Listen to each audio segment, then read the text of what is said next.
It was really him preparing our hearts, really breaking down things within us and pride and that the assertion of control and all of those things, so that because he had other things in store for us and in this new season of life and kind of the abundant season of 5 kids and all the things, but that, specifically like with the show, I mean, we never had a TV show on our radar at all. And I really believe he was preparing us in that decade of time for this season, so that we know we have this really firm foundation of faith, and, we trust in his steadfastness, and we know that everything that is given to us is from God, and therefore we can just point the glory back to him.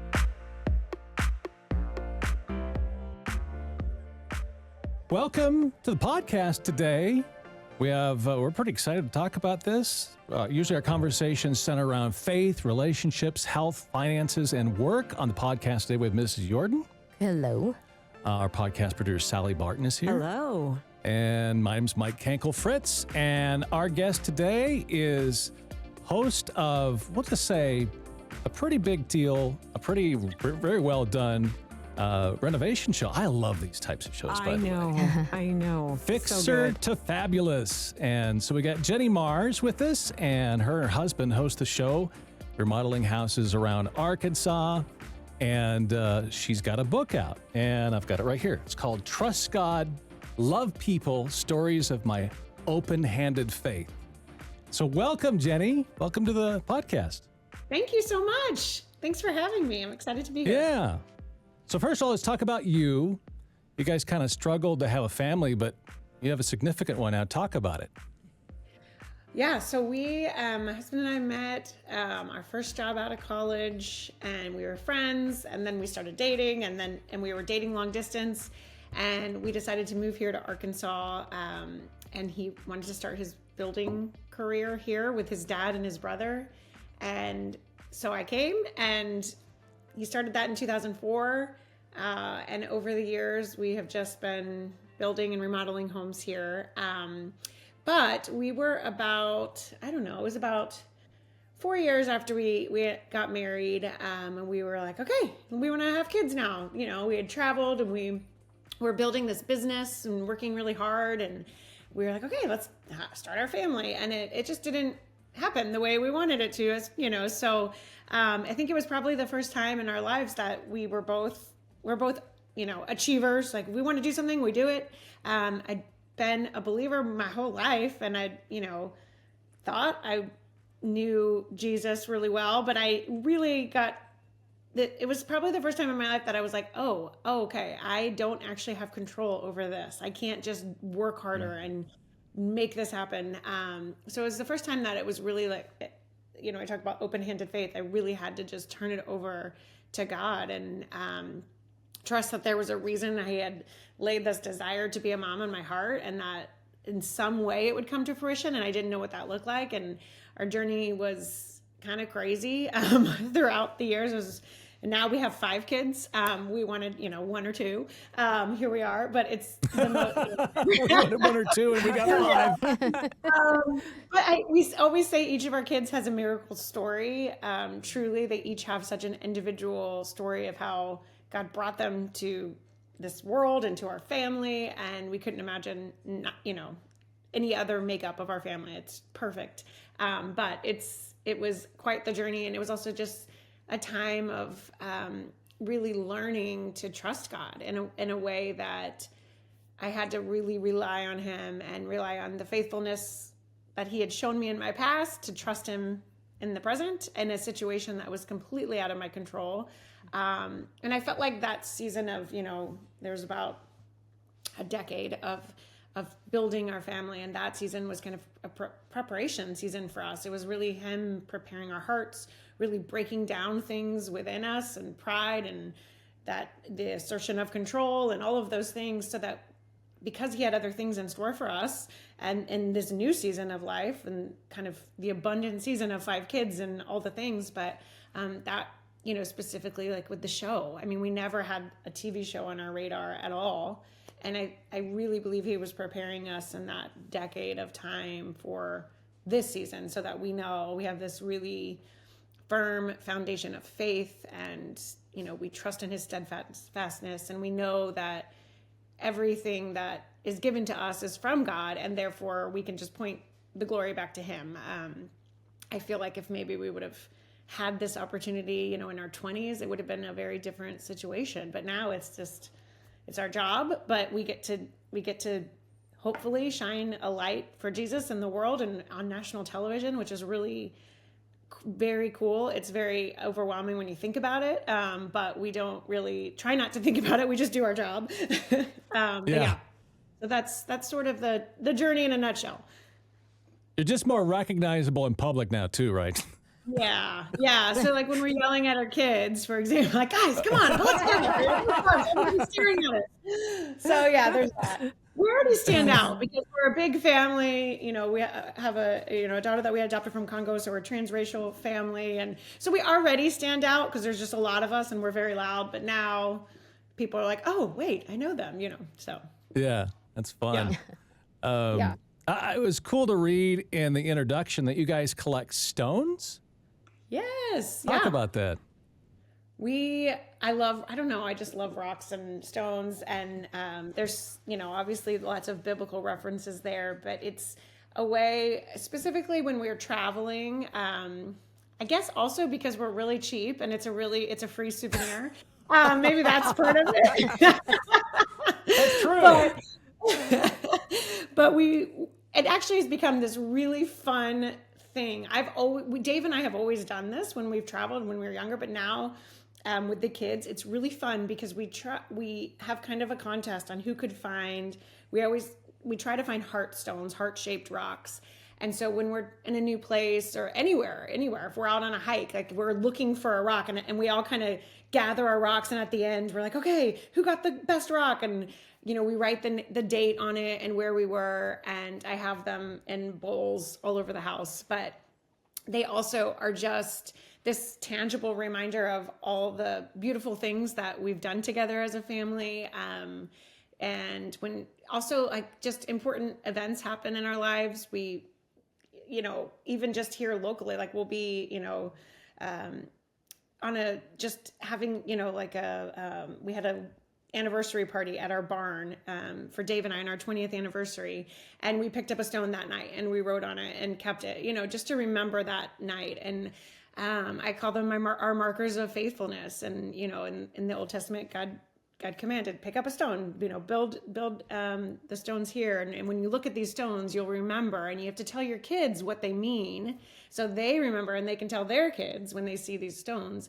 And so that's kind of a way for us to have these tangible things that I think are really pretty and fun. And I love anything organic and natural in the house. So yeah, people, collect things. I collect rocks. I love that idea. I would never have thought Me either. to gather stones and take them home. But you have kind of a funny story about not all of them arrived home.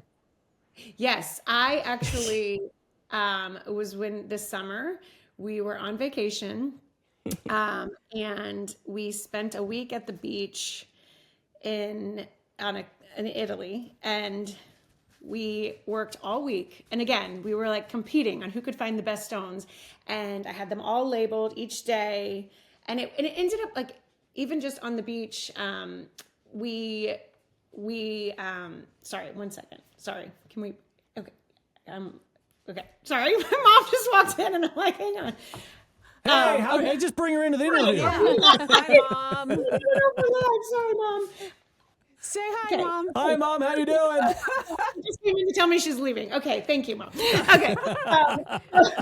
We believe in moms. That was important. Yes. Okay, so we're on the beach, and each day, like, the teenagers, they're kind of like, oh, we're bored, and like, okay, let's find a rock, and it like, gives everybody something to do. It's so fun, so I encourage you to do it. But we'd all collect our rocks, and then we picked which one we liked the best. And each day we saved them. I ended up having this big bag because they were really beautiful, and I didn't want to get rid of any of them. So I had this big bag, and we're racing through security because we were late to the airport. Wasn't our fault. Our ride picked us up late, but that's okay. But we were racing through, and Dave had my bag, which had the rocks in it. I never thought anything of it. So maybe I shouldn't be telling you this, because apparently you're not supposed to take rocks from an island. I didn't know this because I always took a rock, but I usually just take like one.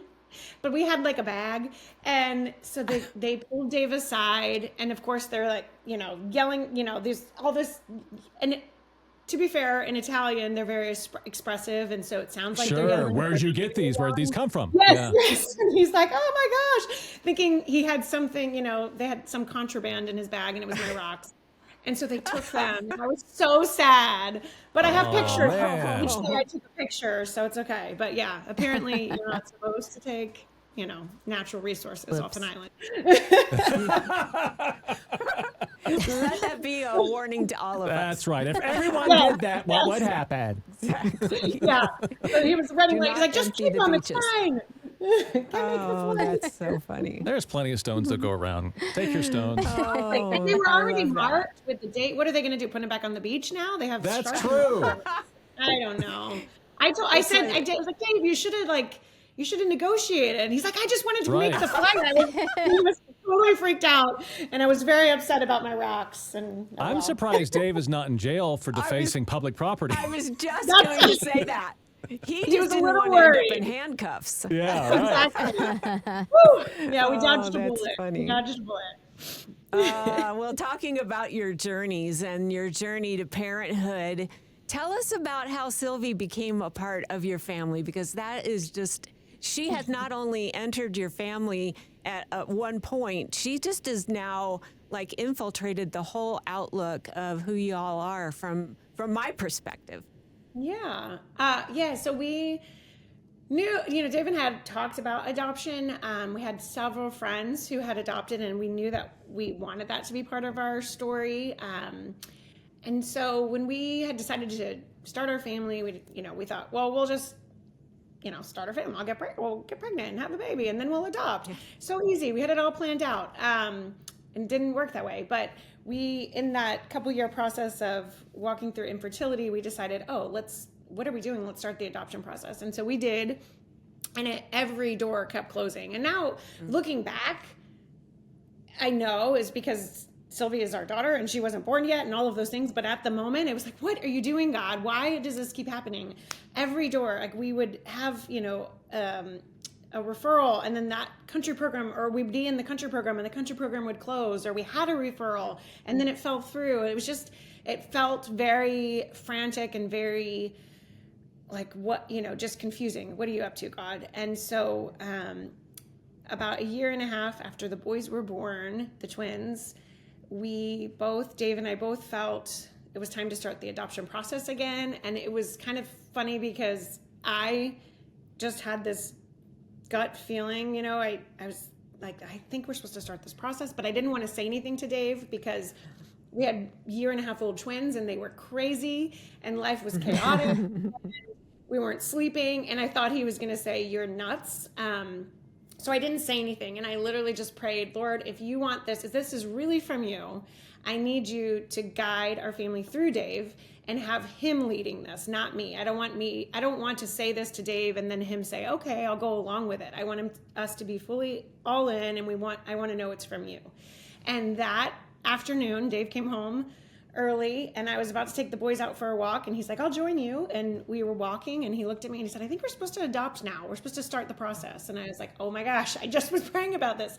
So we started the process, and that was in about 2012. Early 2012, and Sylvie was born, that was 2011, and Sylvie was born in 2012, and we found out about Sylvie in November of 2012, and we accepted her referral, and her adoption was finalized that next summer in August, so we went and visited her, and we had to leave her there because we were still waiting on the last few steps of the paperwork. But we were told she should be able to come home in about a month and a half, 2 months. And at the time she was a year and a half old, and she was very, very sick. And her conditions she was living in were not good at all, to put it mildly. And she was in the Congo, the Democratic Republic of Congo. And so we left her, and we were like, we'll be back in a couple months. And then the country program shut down. They wouldn't let any adopted kiddos leave the country. So she was legally our daughter. She actually had her U.S. visa. We had everything we needed except this last piece of paperwork, which is an exit letter. And you have to have that if you're a citizen leaving the country. And they wouldn't give it to her. And we considered, and a lot of families actually did this, moving there for a hot minute. But I found out I was pregnant. Surprise. That was a total surprise because I was told I couldn't get pregnant, naturally. And so we couldn't move. I had to stay because I had a high-risk pregnancy. So Dave went back and forth a couple times, and it took another full year to get her home. And we found out on, I think it was a Monday morning, and she was home on Wednesday. So they got on a plane the next day, her and her foster mom. And it was the first time she'd ever been on a plane, the first time my friend Laura, who was her foster mom there in country, was on a plane. And Laura brought her home to us because we had an 8-week-old baby at the time, and Dave was going to fly there, but his visa had expired. We didn't realize it, so we couldn't get to her. And so Laura was able to bring her to us, which was also a gift because Laura was with us for a little over a week and sort of just helped a little bit, helped with that transition. But yeah, so she came home in 2014, and it was 2 years of really relying on God and trusting in him, even when we got to a point. There was a point when we thought she would never come home. And so we got her into this foster home with a friend of ours, and we basically just said, you might be raising our child for us because we don't know if we'll ever be able to get her here, and we'll just be visiting. And we set up this plan to visit, and she couldn't leave. And so anyway, yeah, that was one of those, when we got the call that she was allowed to leave. She was one of 3 kids that were allowed to leave because of a lot of paperwork that had been in place, but there were still hundreds of kids that were still stuck that were also in the adoption process. So we had this really joyous moment, but we also had that survivor's guilt, if you will, because we had a lot of friends who were still waiting for their kids.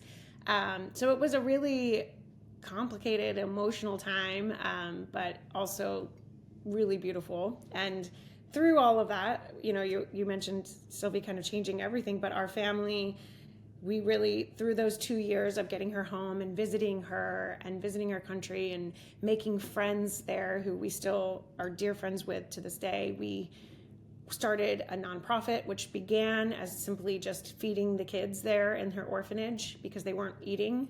And it's just started that way, and now it's grown and morphed and changed, and we have a blueberry farm on our property where families in our community and all around the country come in the summer and pick blueberries, so they get this beautiful farm experience as a family, and all of the proceeds go towards a farm training program. It's basically a trade school for orphaned and abandoned and vulnerable teens in Zimbabwe, which that's a whole long story. I tell it in the book, but it's amazing. Yeah.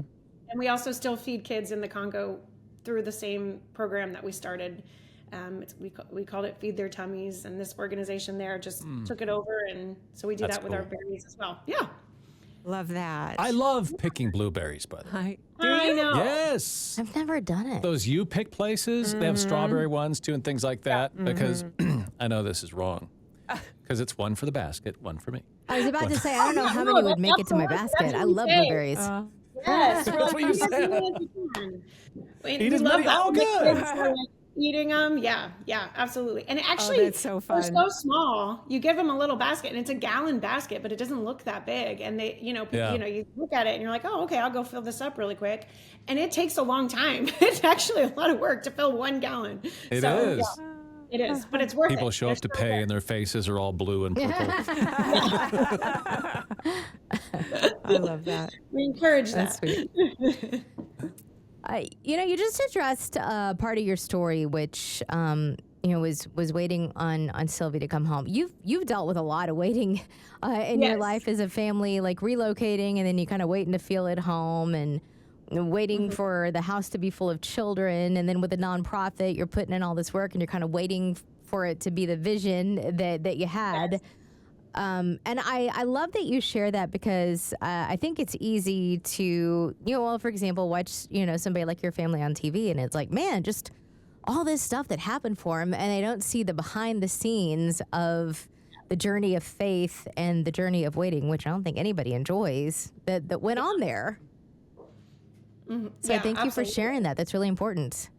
It is important. And yeah, I mean, there's 20 years of work in the building industry that, went in before we had this show, which again was not something that was on our radar at all. The network called us. They found our town, actually. They were looking for a really unique small town. And so they found our town and started asking around about couples that were building and renovating in the town and sent us an email. And we really weren't interested at all in doing the show because at the time when they reached out, Sylvie had only been home 2 years.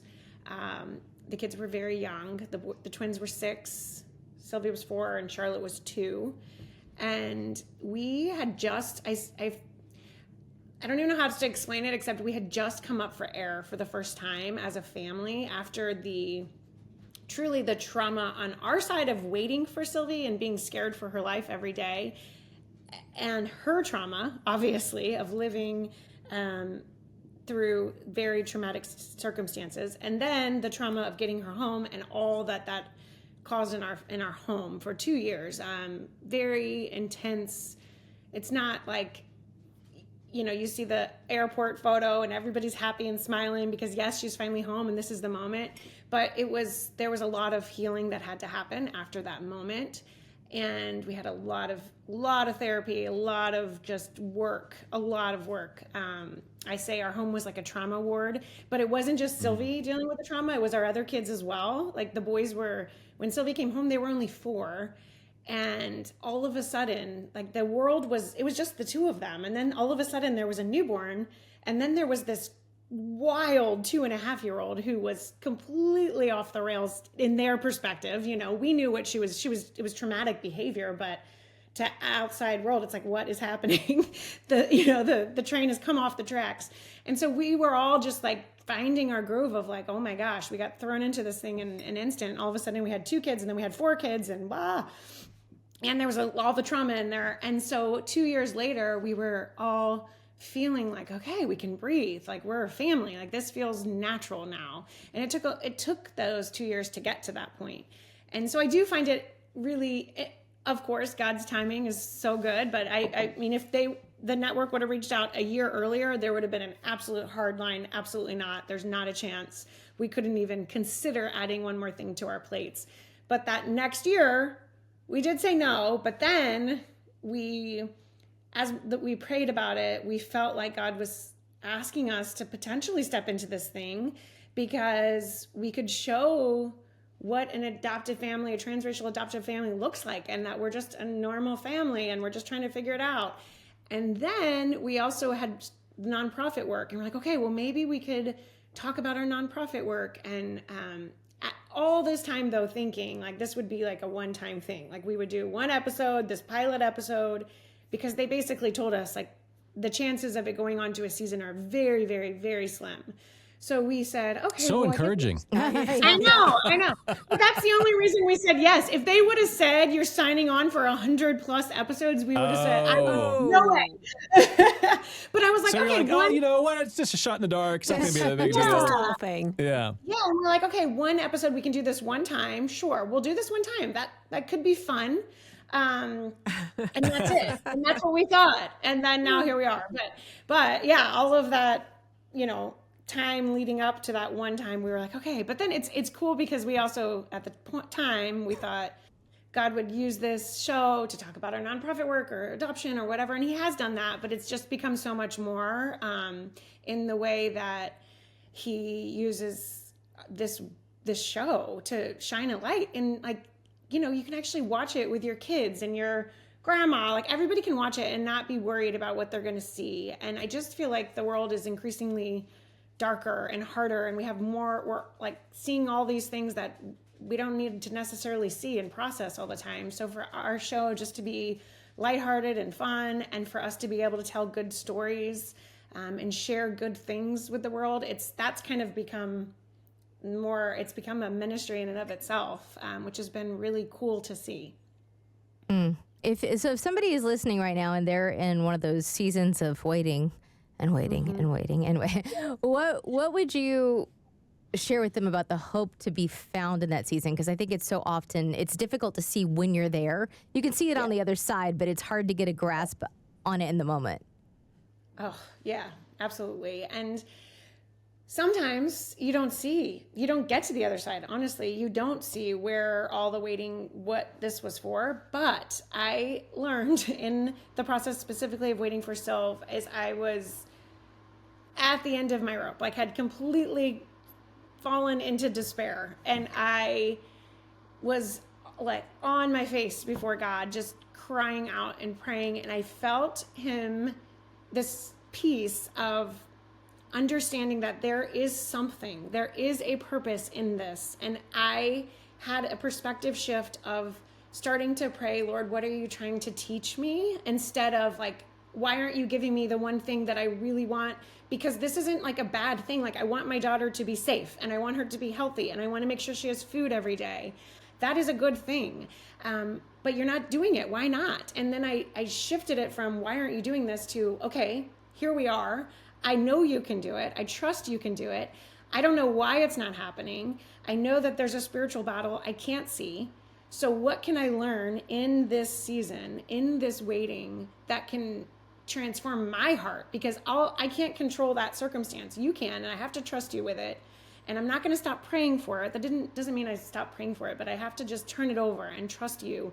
But I also have to realize that in that season, I can learn something and I can somehow find a way to hold on to hope without completely falling into despair based on the faithfulness that God has shown me in my past. And I think that's also the key, is remembering and taking time to remember and not just feeling complete despair. Because even if there's not been like this amazing Red Sea moment, like I call Sylvie coming home, but even if you haven't had one of those, you can still look back and think and see moments where God has worked, and you have to just take the time to remember them and look for them.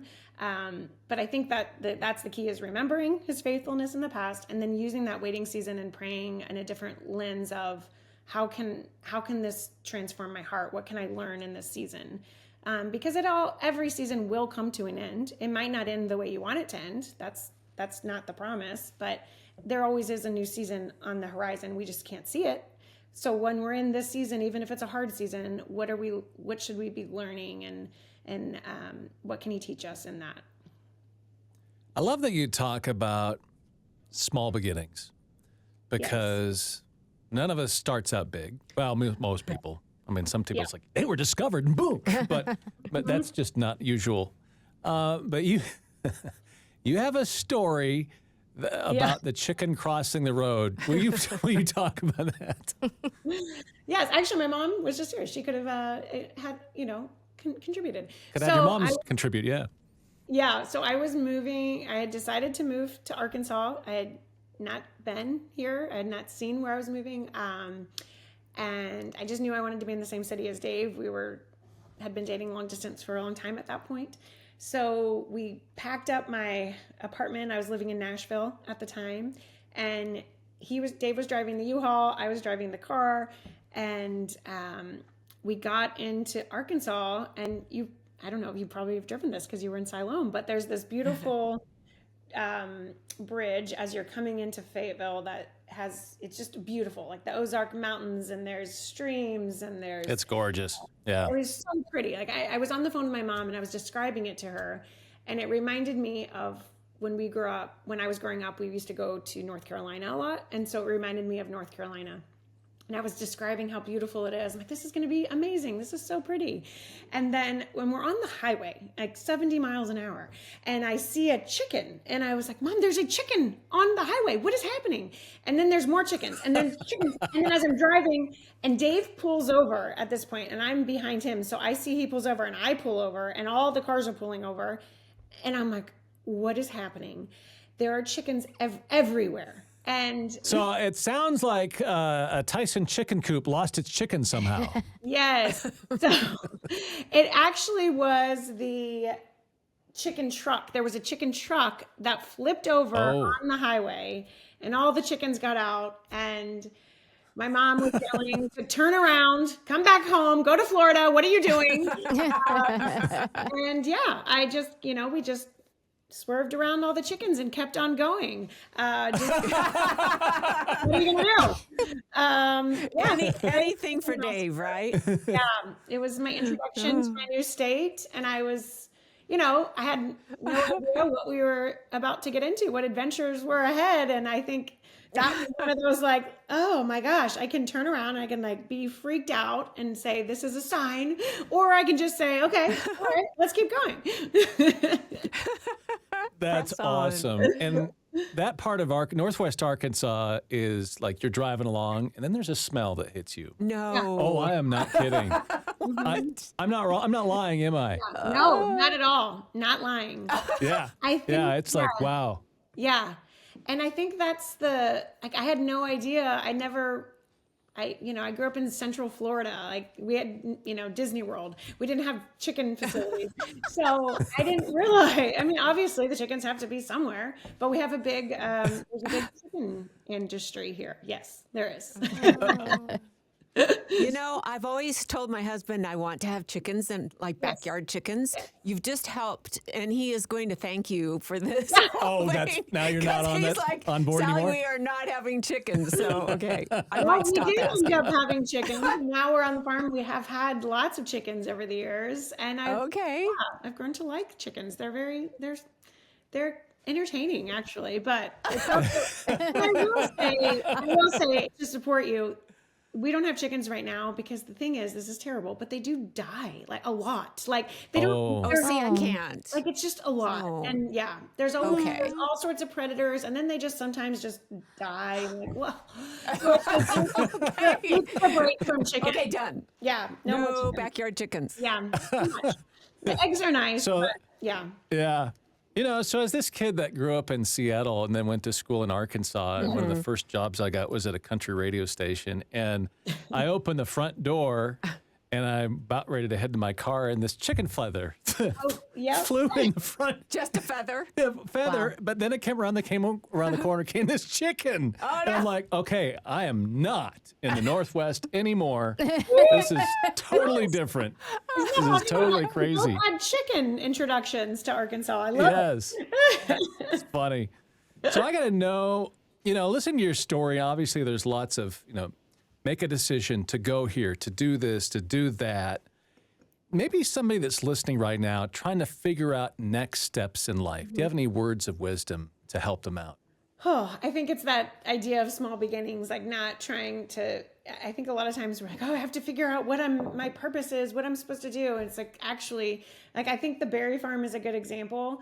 We knew this land became available. We decided to plant blueberries, and we wanted the proceeds to eventually benefit someone somewhere. And we didn't know what that looked like, and we didn't know what God was going to do with it. But we just focused on, we had to get the irrigation installed. We had to test the soil. We had to take classes on how to grow blueberries. Like we just did the thing, like whatever the next thing was, instead of trying It just to took the step of faith. Yes. And trying to figure out the whole long story, a long-term plan. We couldn't have done it because we didn't know would have never guessed what the farm has become. And there's this school that these kids are attending, and there's dorms on campus, and there's all this stuff that's happening, and lives are being changed because of this little blueberry farm in Zimbabwe. Like we never would have been able to come up with that on our own. That's a God story, 100%. So we just have to take the little step, do the one thing, and then trust that God's going to show you the next thing to do. That's good. I like that. We're blessed today to talk with Jenny Mars, home improvement show Fixer to Fabulous, and now sharing her life experience in the new book, Trust God, Love People, Stories of Hope and Open-Handed Faith. Love that. It's so beautiful that you would take time out of As if your life wasn't busy enough to write the second book. This is your second book. Yes. And I just want to say thank you for doing that. You know, through the tough times, especially thinking about miscarriage and just yet you didn't let go of God's promise. Tell us about that, because I think that when one thing fails, it's easy to just say, well, that's it, you know, and yet through struggling with infertility and you know, the steps that led to Sylvie joining your family and then twins out of nowhere. What a story you have to tell of that, just small things, like you were saying, the next step.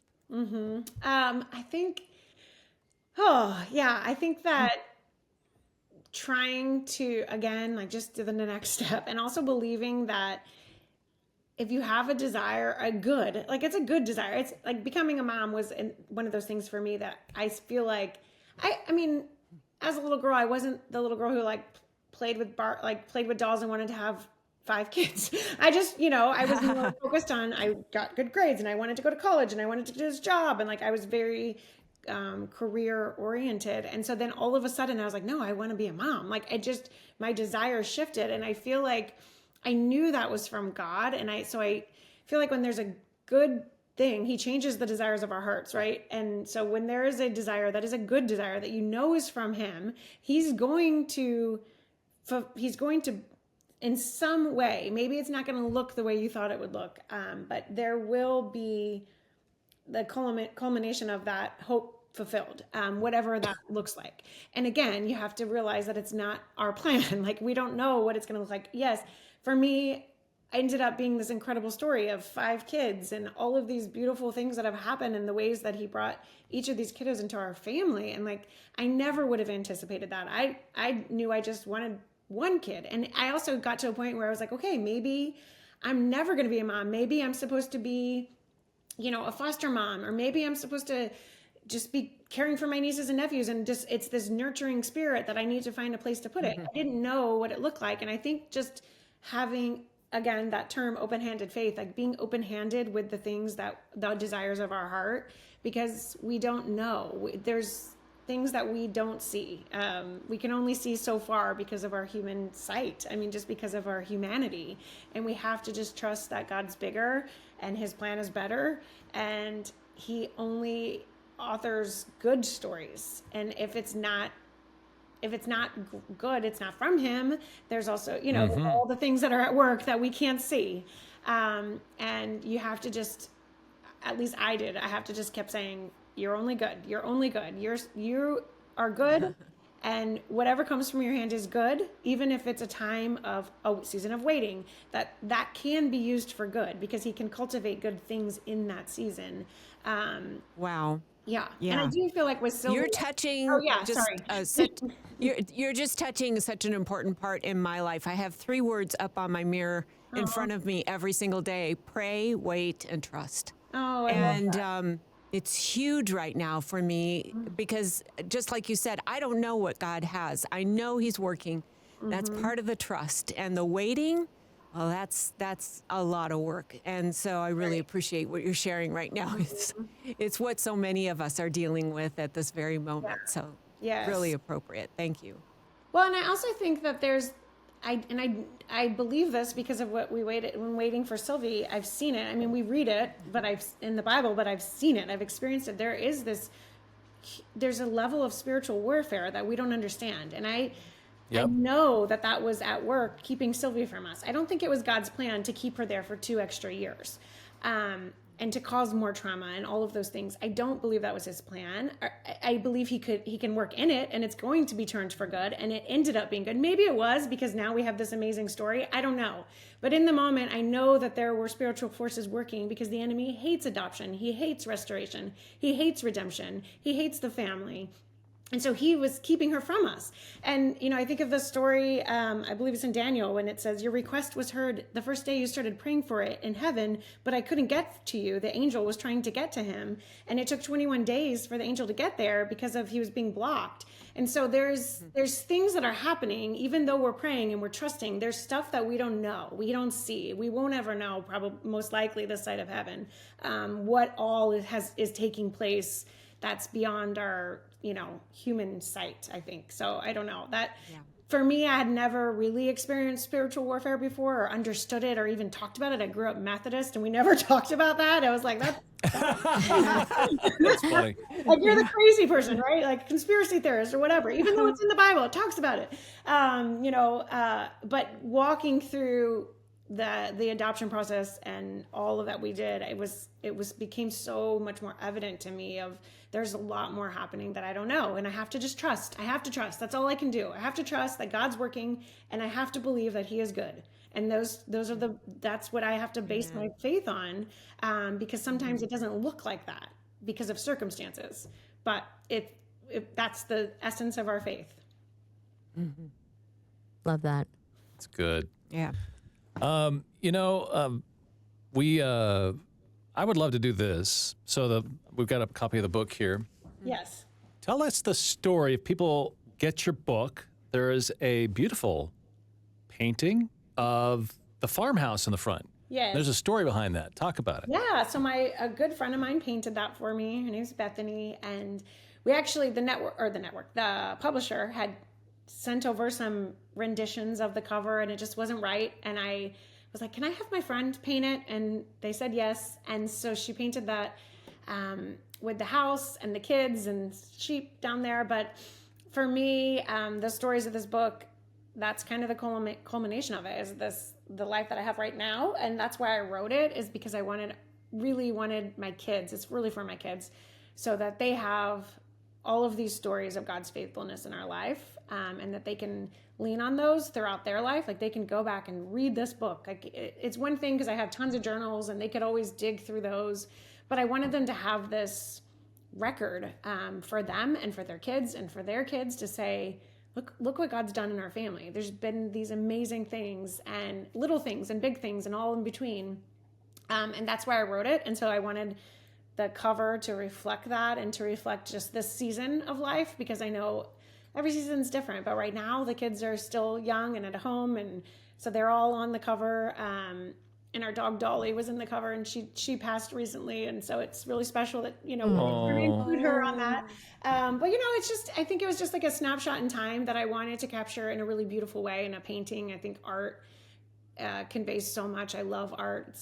There's so much that you can, emotion and all of the things that you can convey through art. So it was really important to me that it was a hand painted cover and that it was done by someone who knows us. And I think she captured each of the kids' personalities, and I just love it. Yeah. It's very inviting. I want to hang out there with the kids, and I want to swing on the swing, and I want to sit on those stairs. Yeah, that too. A lot. Actually, the swing, that tree was knocked over in the tornado last year. No. Oh man! I know. So like Bummer. I said, things change, and you have to embrace it. But there's a snapshot of that moment, and I loved that swing. So it makes me, it's sad. Aw. Wanted it in the That is sad. Now there was an inscription on the home from Deuteronomy that you've carried on. Talk about that. Yeah, so when we were renovating this home, it was built in I get this wrong, 03 or 06 or 04, somewhere in there, a long time ago. I wrote it down. Dave knows, and so I checked with him. But in the plaster, was written, I don't remember exactly now, I'm forgetting, but it's, basically write these commandments on the doorframe of your home so that you will remember them, and you're coming and going. And we've done that for years. Actually, Dave and I always we've moved a lot. We've lived in this house the longest of any place, but we used to move a lot. We used to renovate a home, move into it, and after 2 years we'd move in and we'd start the process again, and every 2 years we were moving. And so that's the life of a builder's wife. But every time we would take the time to go through the house, and we still do this whenever we renovate or build a space. We take the time to just write scripture on the walls, on the door frames, on the floor, before the floor is installed. And one of the scriptures that we wrote in the girls' room before Sylvia came home, it was a year before she came home, I wrote the scripture from Isaiah that your little daughters will be carried home. Your kids will become home. Your little daughters will be carried home. And I had no idea. Like physically was carried home. We had never imagined that that would be the case, that we always just assumed we'd go there, get, bring her home. We had no idea what the next year would entail. And so we paint over them, but I always take pictures and keep them, and I have them marked on which wall we painted what or wrote what. But yeah, it's a special thing that our kids have become involved in. We just built a little cabin this year, and we spent an entire day there. I used to do it by myself, and now the kids want to be involved, and we get out, everybody has their Bible, and we just like spend time praying and like talking through like, which scripture do you think goes in this room? And what do you think, and it's just become this really fun, beautiful, holy tradition that I really love. That's cool. Mm-hmm. Hey, talk about how Fixer to Fabulous came to be, and then talk about your different interaction with people that you've met through this whole, obviously you've interacted with a lot of people in the community. Yeah. That wouldn't probably ever happen if it wasn't for a show. But yeah, how did this go down? And then talk about that. Well, like I said, the network knew about Bentonville. There was a network executive named Carrie who came to visit her friend here, who lived here. And she was like, this is a really cool town. It's very unique in that it's small, but it's growing. And there's just a lot of culture and diversity and things here that you don't see all the time. So and you got something called Walmart headquartered there. So because we're the home office of Walmart's here, we have so many people moving in all the time, because each supplier, so whatever you sell, like if I sell this mug to Walmart, whoever makes this mug, they have an office here. So they have people that come here. And then obviously you have the home office of Walmart. So there's so many people here from all over the world. And a lot of times they'll come for 2 years and then they'll move and go somewhere else. But it's just a unique place. And that's because of that the culture here is just really unique. I also think it's a place where, to me, I've always found that it's very inviting, because most of the people that live here aren't from here because they came here for work. And so it's an easy place to make friends and to meet people, because everybody's new and everybody's looking for community. So our family has found incredible community here. That's actually why Dave and I never left, is because we built this community here that we love. And it's so unlike anywhere else that we've ever lived. But anyway, the network Carrie came here, she went back and she asked her friend who lives here to ask around and find couples that were renovating homes in town. And her friend worked with a friend of ours Dave had actually built her home. It wasn't a renovated home, but he had built it, and we had worked with them. And so she gave them our name, and Carrie reached out, and I thought it was spam. It went to my Yahoo personal account. I was like, why would she know? Because we didn't even have a website. We were so we were busy enough. We were as busy as we wanted to be at that time. It was just a small town, word of mouth. So we had enough work. And again, we were coming out of this season of really hard. And so we weren't actively going out and promoting our business. We didn't have a website or anything. So we're like, why would she call us? This is so weird. Or email us. So I just deleted it. I'm like, surely that's not real. And then Monica, who was giving them our name, deleted it. Monica was like, Jenny, I just want to let you know I gave y'all's name to this HGTV person. I was like, oh, shoot, I deleted that email. So I found it and I emailed her back. And again, we were not interested at the moment. We were like, thank you. That's so sweet, but no. And so then it just it took about a year, honestly, it was about a year, almost exactly a year, until we just said yes. We did the sizzle reel. And then that next summer we did the pilot.